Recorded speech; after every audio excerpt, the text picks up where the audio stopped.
Հայաստանի Հանրապետությունը, հարգելի բարեկամներ, քանի որ կներեք ձևակերպմանս համար տալդապետություն է, միջազգային իրադարձությունները, մեզ հետ կապ ունեցող միջազգային իրադարձությունները, միջազգային լիդերների խոսքերը ոնց ուզում մեկնաբանում են եւ ոնց ուզում թարգմանում են։ Վենսի հայտարարության սխալ թարգմանությունը դրա այդ տրադիցիայի շարունակությունն է ընդհանրապես 2020 թվականի նոյեմբերի 9-ի փաստաթղթի 6-րդ կետում կա մի դրույթ, մի ֆրագմենտ, «Дорога не будет затрагивать город Շուշու»։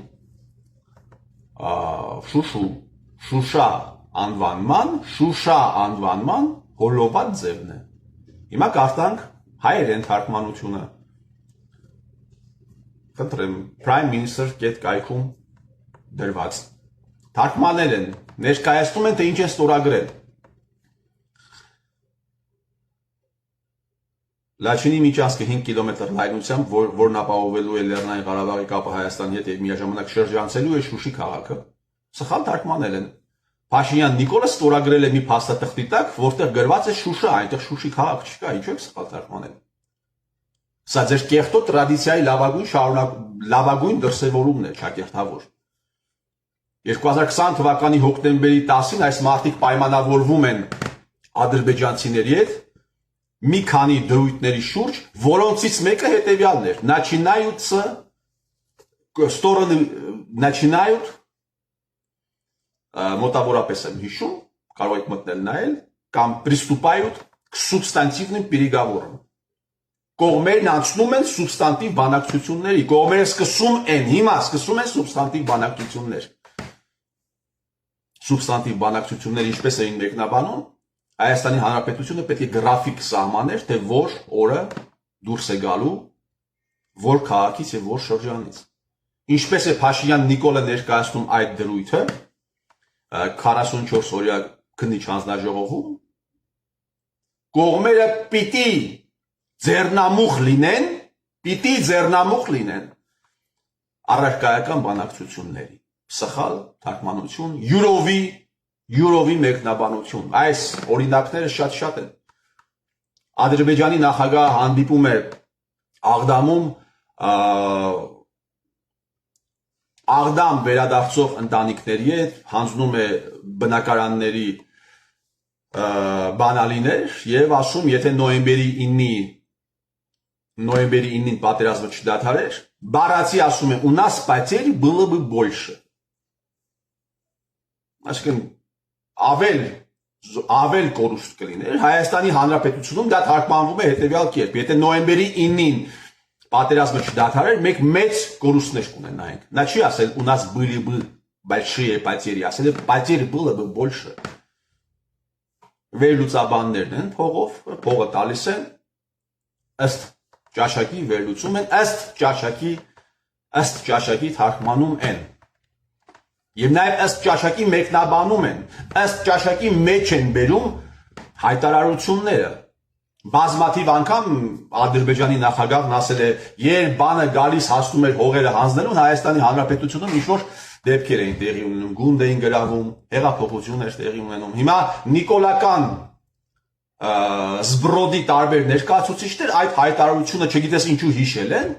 բայց միայն առաջին մասը գունդ էին գրավում։ Նկատի ունենալով այն, որ Սերժ Սարգսյանը հովանավորել է, կազմակերպել է ՊՊՑ գնդի գրավումը, բայց 18 թվականի վերաբերյալ է ասել, լրություն բացարձակապես,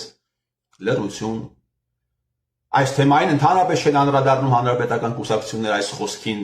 նրանք հարսնիքտուն, մեռելտուն խոսում են նրա մասին, որ Ալիևը ասել է փակ դերքների հետևում ստիպում են ճանաչել Արցախի անկախությունը, որը շարունակություն,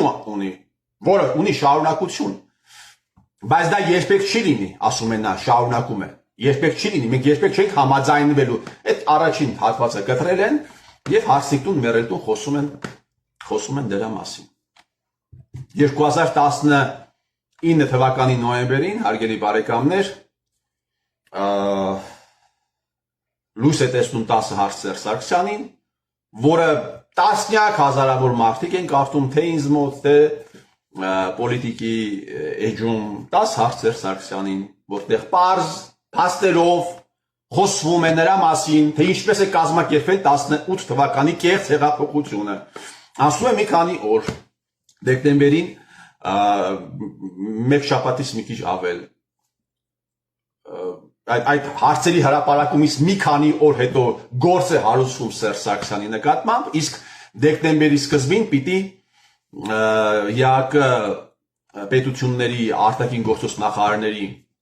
հանդիպումը տեղի ունենար Զագրեբում դեկտեմբերի 2-ին թե 3-ին եւ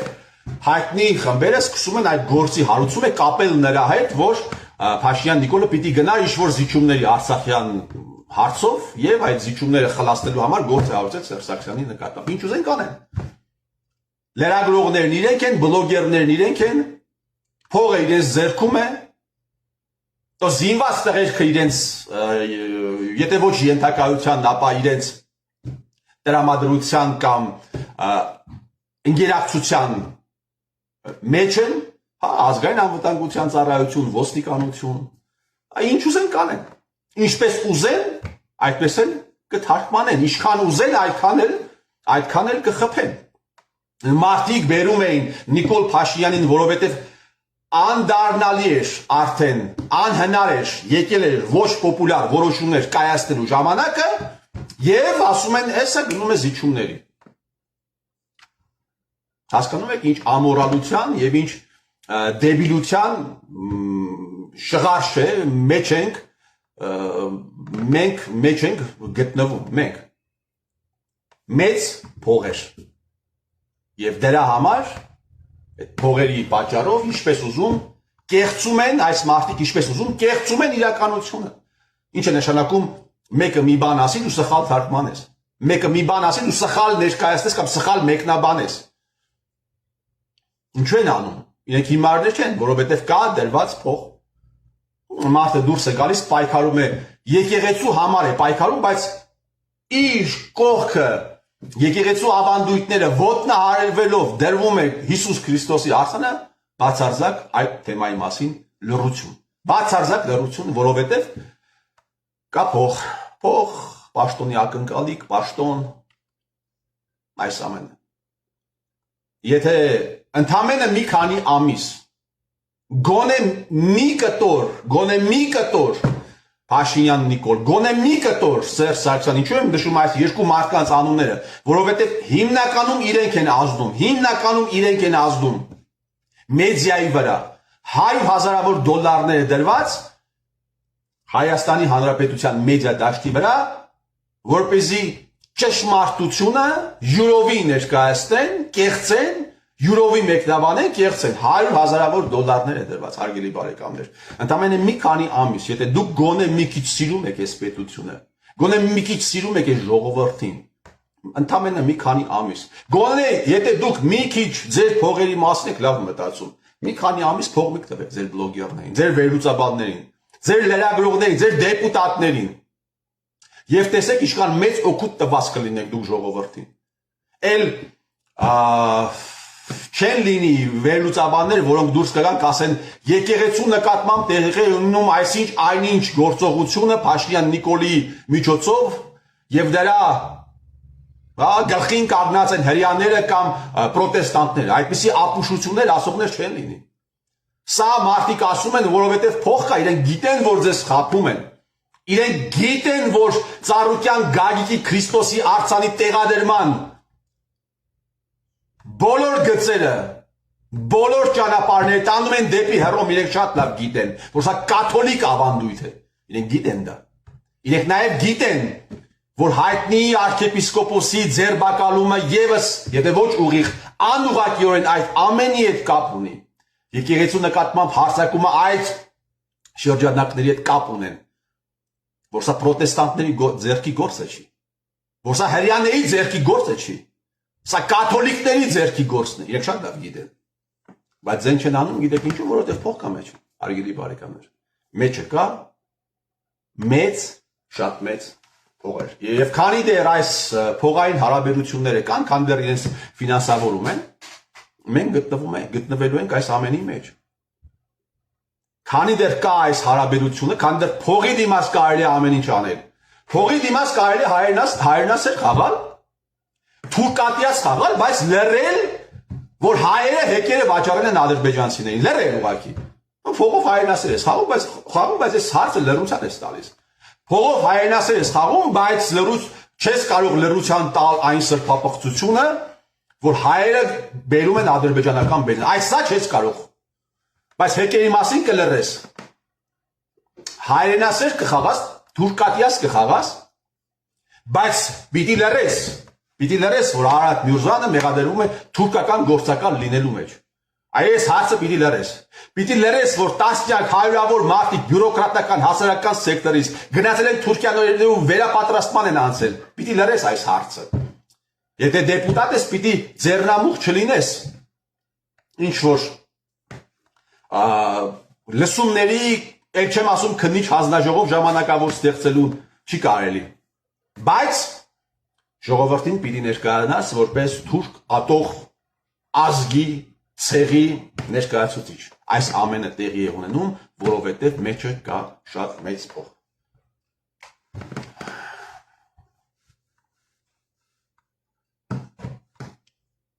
Առավոտից երեկո ասում են, այս իշխանությունը մարտակեր է, այս իշխանությունը հանցագործ է, մեկ է ձերբակալում են, երիտասարդին տեսում ես հանում են էլիտար բնակարանից, այդ բնակարանը քեզ որտեղից այդ աղա։ Այսինքն դու մարտակեր ռեժիմի դեմ ես պայքարում, իսկ ռեժիմը իսկապես մարտակեր է, հարցը դա չի։ Ռեժիմը մարտակեր է, բայց ձեզ պես մանկլավիկները այդ մարտակեր ռեժիմի մինչ որ մասերն են։ Ձեզ պես մանկլավիկները այդ մարտակեր ռեժիմի մանկլավիկներ են, առանց որոնց այս մեծ ողբերգությունը չէր կարող լինել։ Այս մեծ գործը չէր կարող իմի բերվել։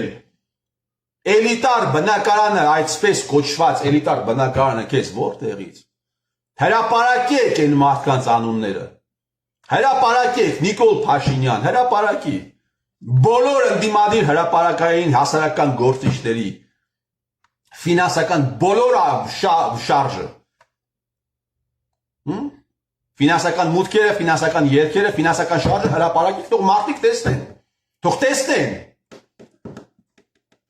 Այն ինչ ես ասում եմ, եթե դու չես հրապարակելու, դուք չեք հրապարակելու, վաղ թե ուշ այդ ցուցակները կհրապարակեն օտարները։ Այս սա ես նկատի ունեմ, հայն պետք է փրկել հայից, Երանի հայը փրկի, իսկ եթե ոչ թող օտարը փրկի։ Երանի հայը հրապարակի, իսկ եթե ոչ թող օտարը հրապարակի։ Երանի հայը հրապարակի այն գործակալներին ԱԱԾ, ովքեր մոլորեցրել են մարդկանց, եթե ոչ օտարն է հրապարակելու։ Եվ թող օրհնվի այդ օրը, երբ ճշմարտության մասին հայ ժողովուրդը կիմանա։